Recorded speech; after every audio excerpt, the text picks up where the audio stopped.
Okay, so welcome back to my Blender Python tutorial series. This is part 2. In this episode, I'll quickly show you what our add-on is going to look like when it's completed, and we'll also do some scripting for the first part of the add-on. So I've set up a little scene here, as you can see, with an object, with a simple environment, and so what I want to show you is how the add-on works. Now you can see here that everything is in focus right now. Our camera that we're in right now doesn't have any blurring. A camera in real life would have the foreground out of focus and the background out of focus if it's this close to an object.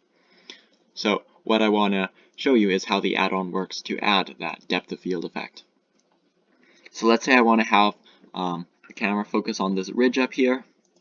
We place the 3D cursor there, and in our properties window right here that you can drag out by using this little dragging tool, or by pressing N, you can see that we have a drop-down menu that's called Quick Focus, and this is our add-on that we've made.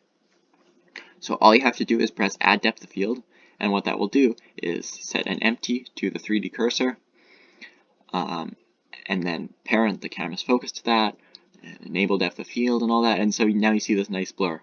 And then with the camera selected, you can also change the amount that we want blurred. So if we want more blur, we can do something like 0.5, and then things are really blurry, it looks like it's really small. Or if we want everything in focus with just a hint, we can do something like 3, and mostly everything is in focus. Actually, that's still a little blurry, so we can do even something like 4. We can just have a hint of blur. Now, if we want to update the depth of field, let's say we actually want this part in the distance in focus over here, but we don't want to have to remove or add stuff. We can just press update here, and the empty will jump to the 3D cursor, and depth of field is updated. We've got this is in focus now, this is out of focus. Change the blur around again, and once we're done with everything, we can simply press remove, and then camera depth of field will be turned off, empty's gone, scene's nicely cleaned up, and no depth of field anymore. So this is the add-on we're going to be making in this tutorial series. Today though, I want to focus on the Add Depth of Field button, and I'll run through the code that we need to do to create this Add Depth of Field button, and the steps that we use are select the camera, enable depth of field, add an empty to the 3D cursor, parent the camera's focus to the empty after renaming the empty, and setting the default blur amount that we want. And so yeah, let's get into it. I'm just going to clean it up, remove the depth of field here, and we have everything we want now, and we're going to go up over into our scripting space. Now I have a new text file set up here, all ready to go. In case you're not seeing this, all you need to do is press new text, or the new text button. That I'll just run you through. This is the actual code for the add-on, by the way. It's kind of a lot, but I'll show you how to break it down into smaller steps. So, new text file, and as always, when scripting, we want to start out with import BPY. Now, the first thing we want our code to run is to select the camera so we can access these camera properties down here. And so to do that, we're actually going to need to type out some code manually. We can't just copy and paste it because, as you can see, we don't see any lines of code being run when we select different objects, right? So the line of code that we're going to type out is going to look like this. Now it's kind of confusing, but follow along the best you can. We're going to type out BPY, that's the Blender Python module, dot context, dot view underscore layer dot objects dot active,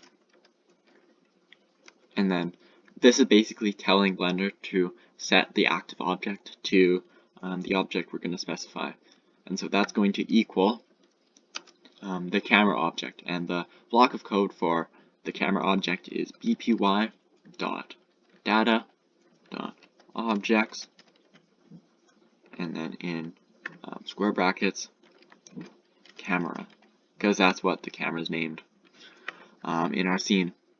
And so that's one of the limitations of our add-on. We have to have the camera named camera, or else we're going to have to change the lines of code. So, yeah, that's one limitation that you'll need to watch out for when using this add-on. Alright, so if we run this, say, if we just want to run this and see what happens, all we have to do is select something that's not the camera and run the script, and we can see that the camera is selected. Now, you can see the yellow line around it, the camera has been selected, and now we have access to the object data properties. Then that's what this tab is called, with the depth of field and focal length and all this jazz.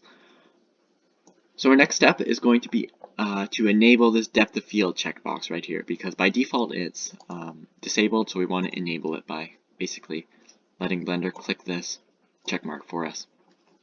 So the next line of code that we want to run is quite simple to get. You can see down here that when we were unclicking and clicking it, you can see that lines of code have been run. So right now it's set to false. The use depth of field is false because it's off. So we simply want to set our depth of field to true, and that's going to turn it on for us. Okay, nice simple line of code. I'll run this again and show you what it's done now. So select this. Camera's now selected. Depth of field has been turned on. There we go. Simple as that. So our next line of code is going to be to add our empty to the 3D cursor. And if I go into camera view here and zoom in a little, we're going to see that our empty is here. So let's say we want to add an empty right to this 3D cursor. And the line we're going to do that, or the line of code that we want to run, I'm just going to do manually so we can copy and paste it over. We're going to select plain axes, because that's the type of thing that I like to use, and there we see a line of code has been run. So we're going to copy that over, and like in the previous episode where I showed you how to align things to the 3D cursor, we're just going to get rid of this location chunk and align it to cursor in all caps. And that's just going to add an empty right to where the 3D cursor is. So if I play this, or if I run the script, there we see an empty has been added and all the camera properties have been changed. Alright, now our next step we want to do is rename our empty. Because I was talking about how the empty must be named a specific word so the camera can recognize it. And so we need to set that word down.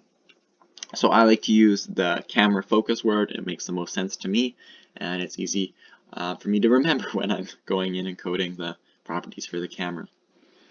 So the command to rename the object, I don't think Blender actually runs it. So sorry about that, I think my computer cut out for a sec. So as I was saying, we need to rename the cursor to be something that our camera can recognize. So the command to rename the active object, which in this case is the cursor, is bpy.context_object.name. So this is basically saying the active object, which is the empty, and under the name property equals, and then in quotation marks, camera focus. And this, and in here, this is whatever we want to rename the empty to. So it could be camera focus object, camera focus. I just like this because it's simple. And then our next line of code is going to be to select the camera again. So we already have this line of code typed out. So we're just going to go up here to line 3, copy it, go down to line 7, and paste it again. So this is just selecting the camera again. Alright, our next step is to parent the camera's focus to that empty. So if we were to just add an empty right now, just to see how it works, we go into our camera, and then in this little, with this little eyedropper icon, we click it, and until we hover over the empty until it says object empty. Click that, and then there we go. We've just parented the empty to it. Now, no line of code has been run, So we need to type this out manually again. And the command we need to do that to select the camera's focused object is as follows. It's bpy.context.object.data.depth of field .focus underscore object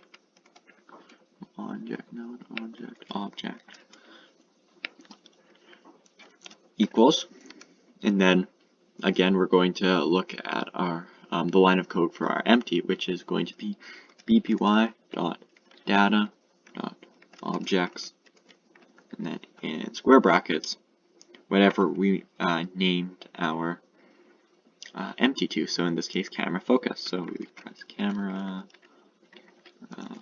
focus and close the brackets, and there we go. So just to reiterate and go through what we're doing, selecting the camera, enabling depth of field, adding an empty to the 3D cursor, renaming the empty, selecting the camera again, and then parenting the camera's focus to the empty, which we renamed camera focus. So now if we run all this, it should work. Yeah, there we go. We have our camera focus. This has been renamed. We're parenting the focus to our empty. Depth of field is enabled. Everything's in order. If we were to go into a rendered view just to see the effect, you can see that it's already a little blurred. Now, right now we don't have any control over what our aperture is, our blur amount is. So it's just at the default 2.8 value. So we can also change this with code. You can see if we were to change this manually, let's say we want to set it to 1, and we press this, a line of code thankfully has been run, so no need to type out anything, just copy that, go up to the code, paste that, and then this can be whatever we want. 1 usually has a nice amount of blur. If we were to run this and go into a rendered view, yeah, that's a nice amount. It makes the object look like it's kind of a small object, but still nice. You can play around with this value to be whatever you want. It just works as like a simple Python integer, nothing fancy about that. So this is basically what the first button in our add-on does, the add depth of field button. It's basically just running these lines of code. And yeah, so you've created your first kind of chunk of code. Now, I'll format this into a button into a later tutorial, but this is the meat of it. This is what really matters. If this is not working, then everything else breaks. So yeah, I'm going to end that there. This was a bit of a longer episode. And I'll go over the different buttons and the blur amount in a future tutorial. So thanks for watching, and see you in the next one.